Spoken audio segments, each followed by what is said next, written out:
fiddle. LeBron went out there for his son, his family, and his businesses. Right. I can agree. All right. So, real quick, I do want to get a couple of picks like early season. I know it's a little bit early, but again, MVP in the NBA, quarter of the season through. Who's your quarter season MVP? LeBron James. Unfortunately, I would have to agree with LeBron James too. Yeah, crazy as hell. LeBron. I hate LeBron James too, by the way. So y'all taking LeBron James over Giannis right now, who is balling the fuck out with Milwaukee? LeBron James. No. You know we were like a 13th seed last year. And now y'all won. Now we're in there. We got a winning record, seed. Man. We got a winning record. Oh my! Give God. that man the MVP. And not only that, it just go with the LeBron story. It's classic. As soon as he go to Lakers, he get MVP. MVP, right? I wouldn't doubt LeBron gets it at the end of the season. But right now, the MVP of this league is between two players, and it's kind of obvious. It's either Giannis Antetokounmpo or it's Joel Embiid. Process. And I do like Embiid as a Embiid has been dominating. Yeah, I said this on Twitter. How can he be I said MVP this on Facebook. If he's not the best player on his team? He is the best player on the team. He's definitely the best player on his team. Why isn't he taking the last shot then? Because he's not the last shot taker. Right. That's why we bought Butler in. The same reason why LeBron wasn't taking the last shot in the first three in his career. Right. Butler ain't gonna like that you said that. Butler is He's the man. Cry Butler and go to another team like the Knicks or something. Butler is my man, and the Butler pickup was huge and is definitely paying dividends. He's made some huge shots. Right. Excuse me, but the best player, the best player on that team is definitely Joel Embiid. And I said it on Twitter, I said it on Facebook. He's the best big man in the league, including Anthony Davis. Yeah, I actually had a chance to go see. Argue with me.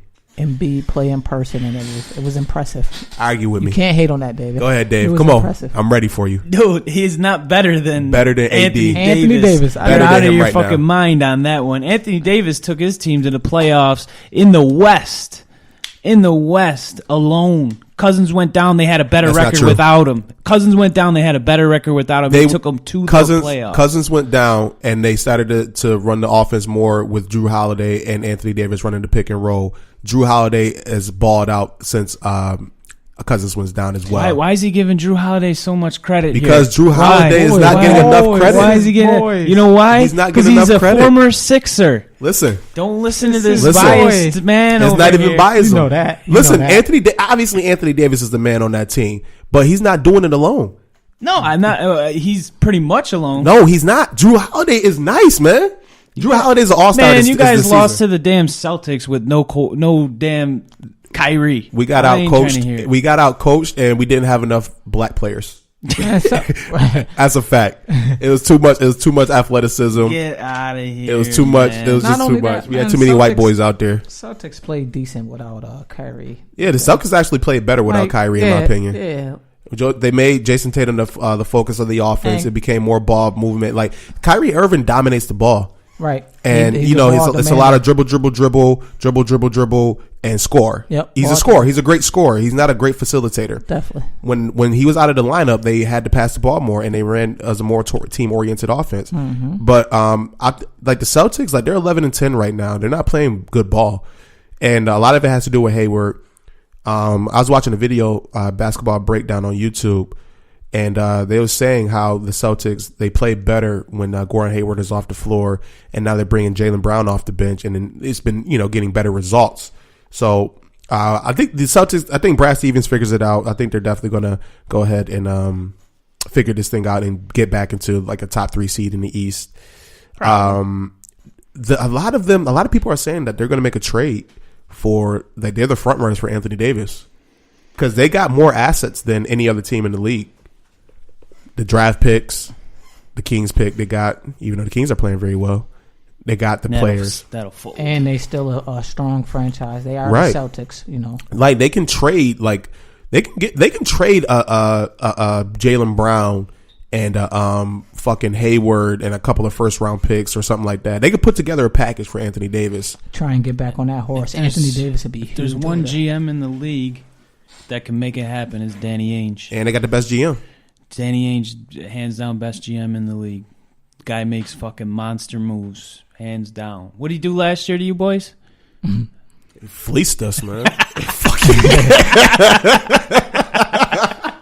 Danny H fucking fleeced us. That's highway robbery, man. I don't know, like this dude sees into the future. You see this shit that's about to happen? Yo, we about to get this pick from the Sixers. They about to take Markelle Fultz. This dude is about to forget how to shoot and blame it on random shoulder and wrist injuries of why he can't shoot. Then the Lakers are going to be stupid and draft fucking Ball. So we'll be stuck here with Jason. We're going to get Jason Tatum, and we're going to pick up an extra first-round pick. But that's not even his best move. I mean, you look back when he formed the Big Three. Like, he makes moves, and then acquires all these picks. Yo, he literally fleeced. So listen. He fleeced the Nets. He fleeced the Nets.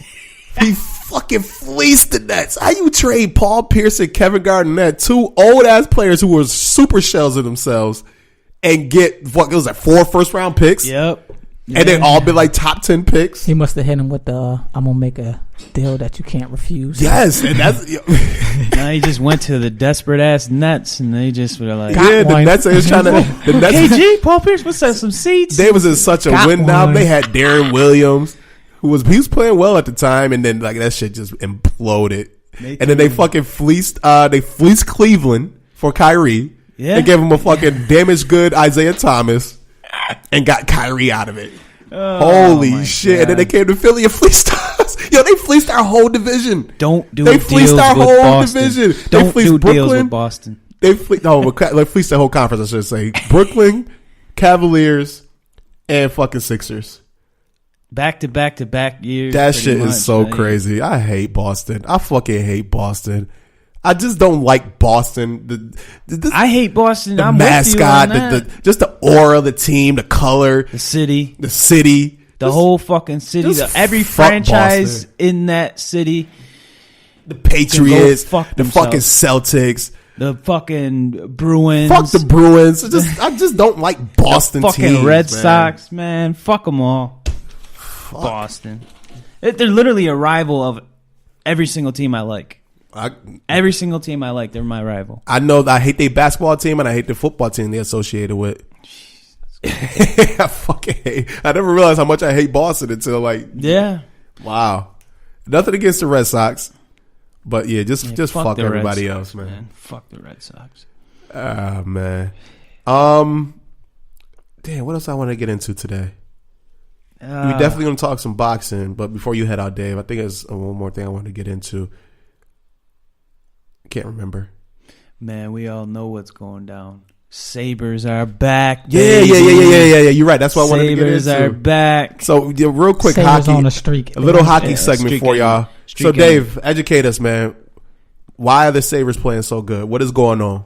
Because last time I checked, last year, they was trash. They had $6 tickets. They were the worst team in the league last year.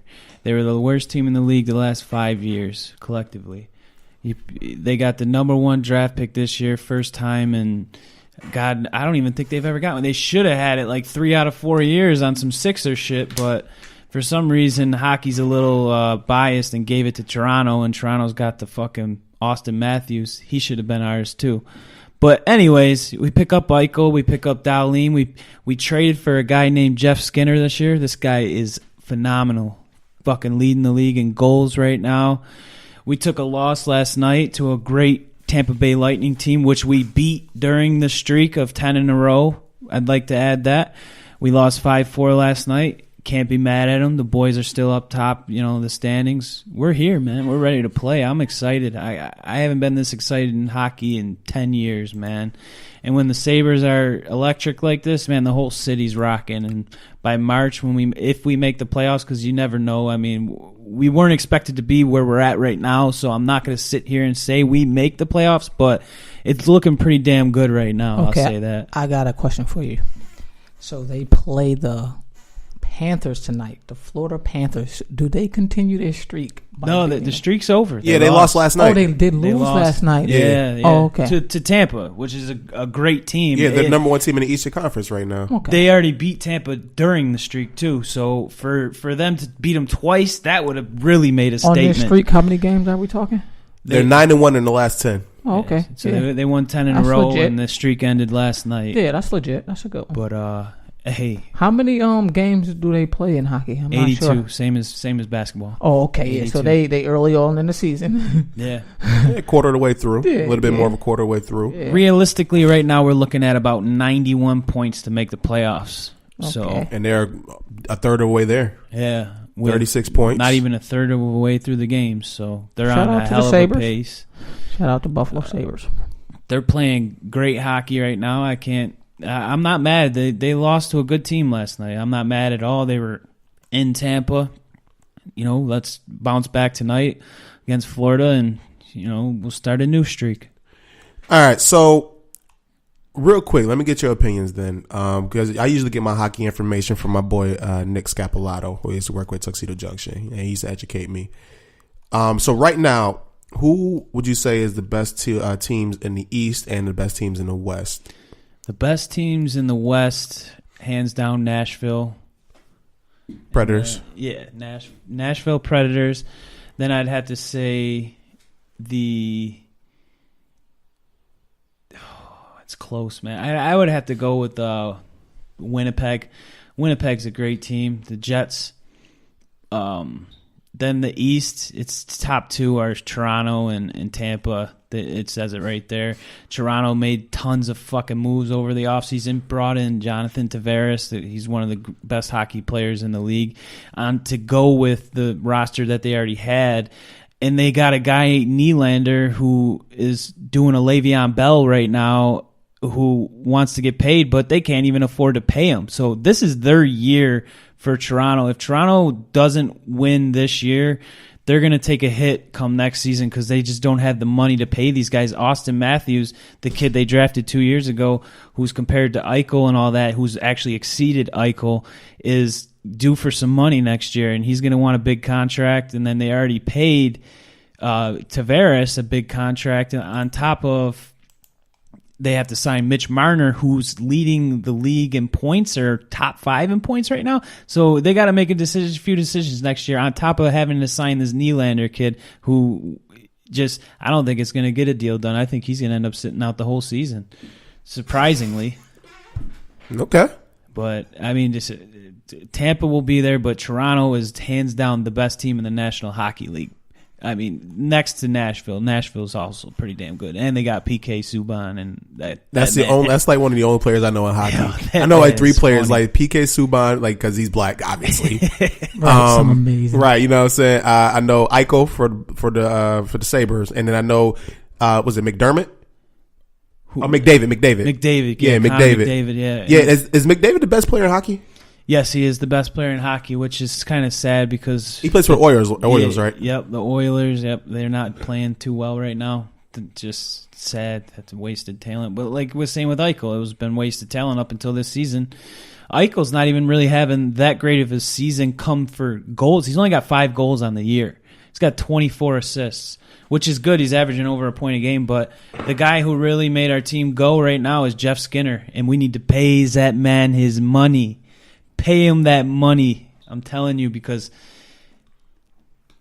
I know he wants a lot right now, but he's got 19 goals. It's only been like 25 games. Like, the dude's on pace for like 60 goals this year. Pay the man his money. You know? Yeah, get him in there, keep him. Yeah.